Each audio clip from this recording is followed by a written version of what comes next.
Hey everyone, JT from E-Bike Escape here, and in today's video, we are at a place that some of you might recognize. This is Matt from All About Bike Shop, and in today's video, we're going to show you how to get rid of that pesky squeak from the brakes on your XP 3.0, or any mechanical disc brake bike for that matter. So let's get into it.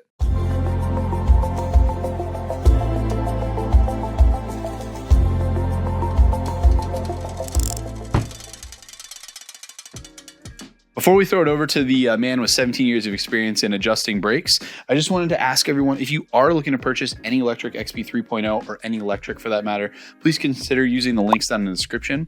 All purchases made through those links help directly support E-Bike Escape, help us continue to make content like this. Also linked down in the description, we'll have links to our e-bike accessories list, top e-bikes brands page, and our e-bikes discount codes page, where we'll have links to all of the brands that we follow and all of the sales they have going on. So if you're trying to save a little bit of money, it's a good place to look. All right, let's go ahead and throw this over to Matt and get his input on some squeaky brakes. All right, Matt, so where should we start?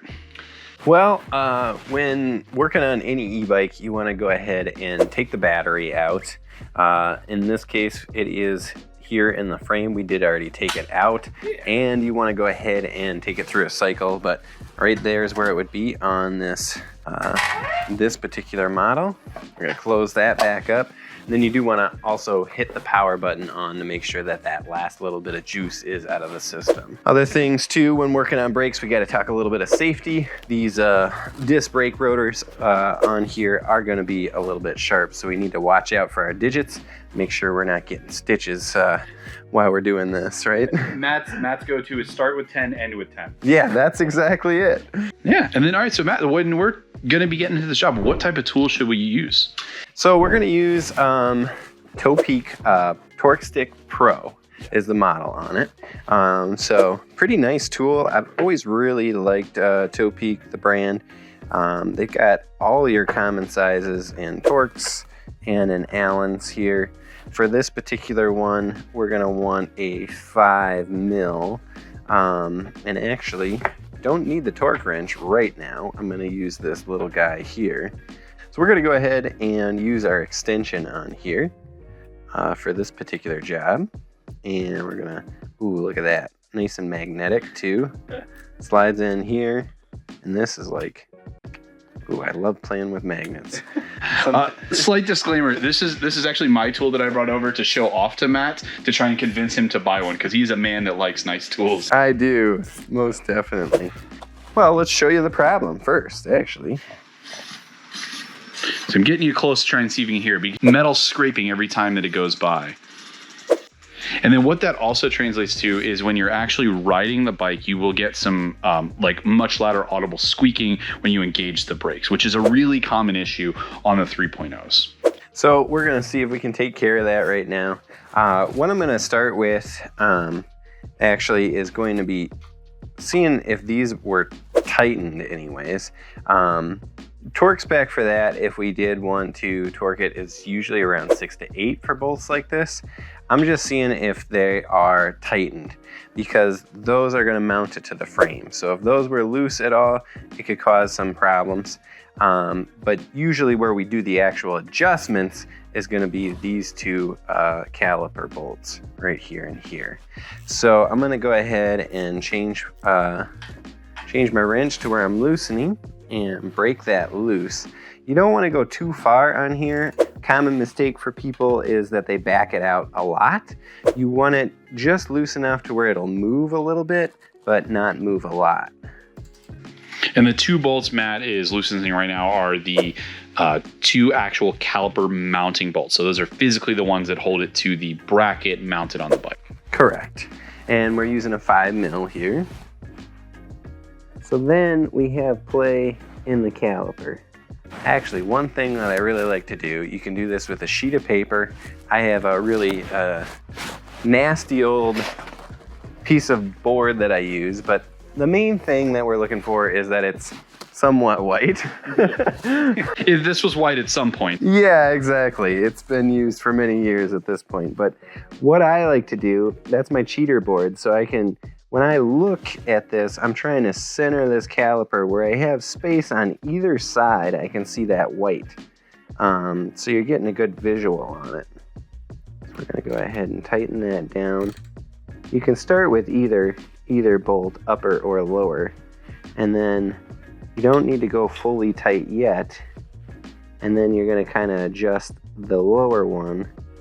I don't know if we can see that on camera, but yeah, it is a very small amount of space. I'm trying to get you guys a little bit. You can kind of actually see the reflection through, or the light reflecting through the pad area there. And then the tricky thing is, like when you tighten it down, sometimes it shifts on this brake mount. And that's what I'm experiencing a little bit. So I might have to put a little bit of counter pressure and loosen, tighten until we get that centered. That's looking pretty good on the bottom part. Let's see how it is on the top. It's still, yep. Still got some rub. All right, so we did loosen our pinch bolt for the cable tension, because now when that's off, we have no rub. So we're gonna try to find a nice balance point here where we move this pad in a touch.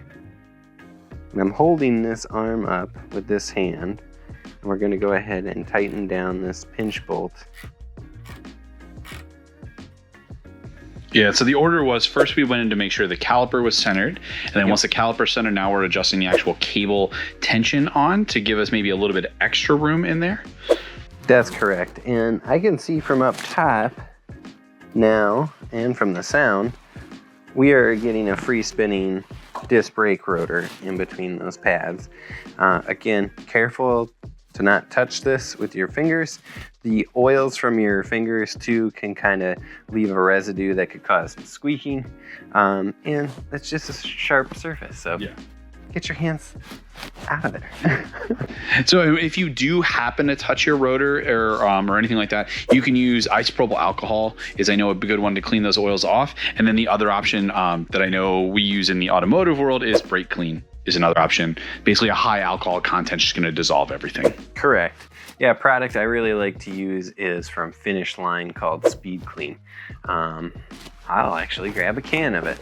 So this is a product that I like to use if you do get some contaminants on your brake pads, rotor or brake pads. The stuff is pretty strong as far as that goes. So make sure to wear eye protection. But yeah, really good product. Watch out when you're spraying. It comes out there like a jet engine. Shoots out quick and fast, but that is something that you could use to clean up your rotors or even take off a little bit of pad surface.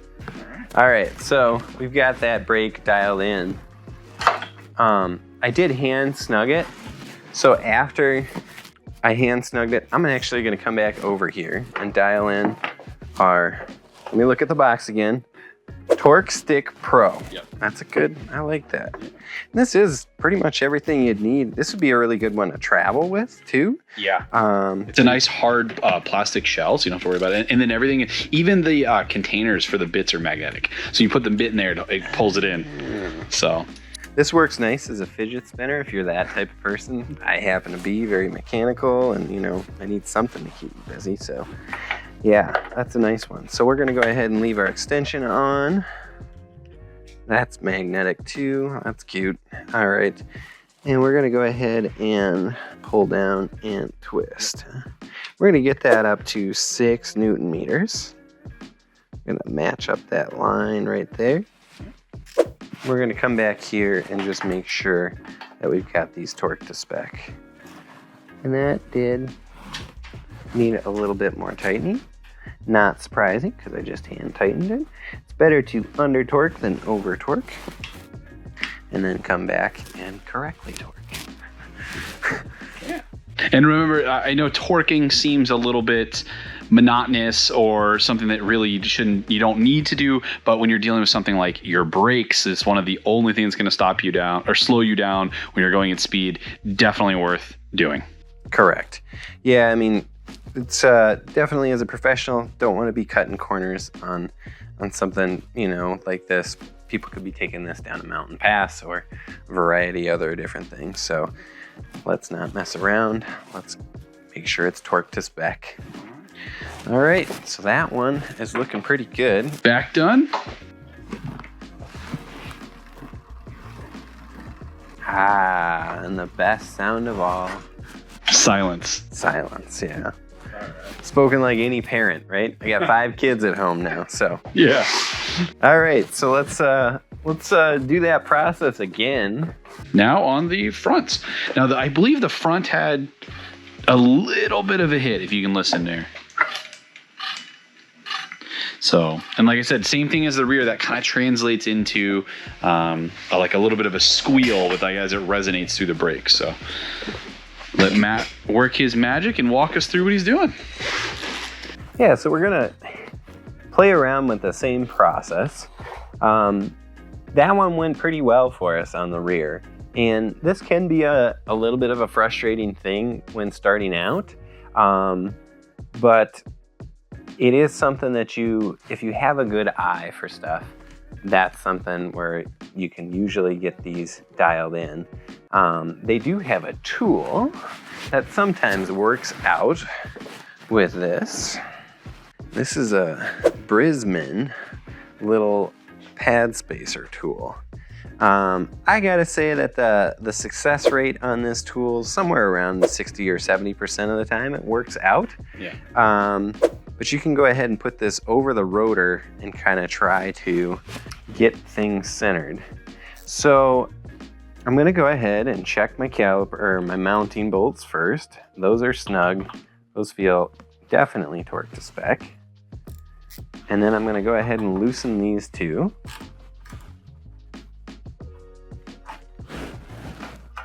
Just like we did on the back.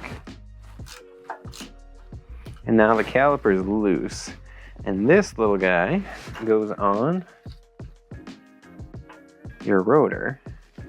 And you gotta kind of wiggle it in to get the edge in underneath the pads. This side, let's see if I can. And if you can see, I've got that in between the pads and the rotor. It's over the rotor and into the pads. Oh. These bolts are loose, so we've got play in this back and forth. So what I'm gonna go ahead and do, I'm gonna go ahead and squeeze the lever up top, hold in on it, and then I'm gonna go ahead and tighten these down. We're gonna go hand snug and come back to torque them later. Then we're gonna go ahead and move this back, pull that off. And then we're gonna go ahead and give it a spin here. And if you hear that sound, that is the sound of that. Would you say 70% it doesn't work? that's 70% there. Yeah, I thought it was a sound of defeat, but you know, that's just not true. I can still adjust this. We're gonna have to do a visual on this one. And there is another step too that we might need to true the rotor. Now that's getting into the point where it's like time to call a mechanic or take it into the shop. Truing a rotor is definitely one of those feeling things and a visual thing. So it's a very hard thing to do, but I think at this point we can still go ahead and adjust this. If we get a look at it now, I can see that it's favoring to, I guess from the viewing side, it'd be the right side. It's hitting on this side of the brake pads, and there's quite a bit of space on the left side. So we can go ahead and loosen this up and try to center it. The basic auto centering of this tool just didn't work out this time. Sometimes that works a little bit better on hydraulic disc brakes rather than mechanical, but like I said, the success rate is just kind of varying on this, but it is really nice when it does work. If I have learned anything from working on bikes near Matt, or anytime Matt has had a suggestion that we've used, is that there is always a tool for that specific job in the bike industry, but the success rate is nowhere near as good as just using your eye and like dialing it in by feel. There's just no replacement for that, and the tools of the trade experience is the best. And there you go. 10 seconds later, after Matt has played with the bolts for a second, you get nothing. The sound of silence again. Yes! In victory. How does that feel up on the lever as well? It feels pretty good on the lever. I mean, I could go a little bit more with cable tension, but here's the thing too, when you're dialing in brakes, a lot of people really want the brake feel to be right there. So like some people might want it to engage right here, but the thing is, from a mechanical standpoint, if it engages right there, you still have this to pull back to the bar, and it is a lower leverage point. You're not squeezing it as much. Like if it's all the way extended, your hand doesn't have as much strength. So I prefer the front brake a little bit less tension than the back one. And knowing that it's nice and centered in here, we got it centered really nicely, and it's not squeaking, it's not rubbing. I know that I'm gonna get good pad contact on both of those, or on either side. And so I'm all right with that feeling. And if we want, we can go ahead and show you real quick too, how to adjust it to where if you want it to feel a little bit more firm. This is the barrel adjuster here, and turning it anti-clockwise, as the Brits like to say, I believe, anti-clockwise. We just go ahead and turn that anti-clockwise, and we're gonna get a little bit tighter. It's gonna increase the cable tension by turning it backwards. So, and what that's doing when you adjust that barrel adjuster is there's a piston that physically moves in and out on the caliper, which is what squeezes. And so on a mechanical disc brake caliper, only one side is moving. And so when you apply more tension to that cable, you're just bringing that piston in so that there's less movement that it has to make before it engages the pads to slow you down. So I already twisted this a couple of times here. Might have close to a full turn already. And before I even, go any further, I can hear that it hasn't made contact with the rotor. So if we go ahead and do a couple big movements, we ought to be able to show you what happens. Yeah, so if you adjust it too much, then we're back in the rub zone. So then we'd go ahead and there we go, hit the brake. It does feel quite a bit more firm on the lever, and it's stopping really nicely. So order of operations for adjusting is, first thing you should always do is center.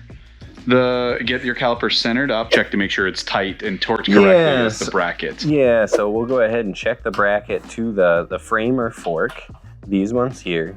We go ahead and loosen these, and then we go ahead and center our caliper over our rotor. So we're just trying to create an equal space on either side, and you're really only going to see about the width of a sheet of paper on either side of that disc brake rotor. And that's why I'm using the white pad too, is to see the difference on there. Okay.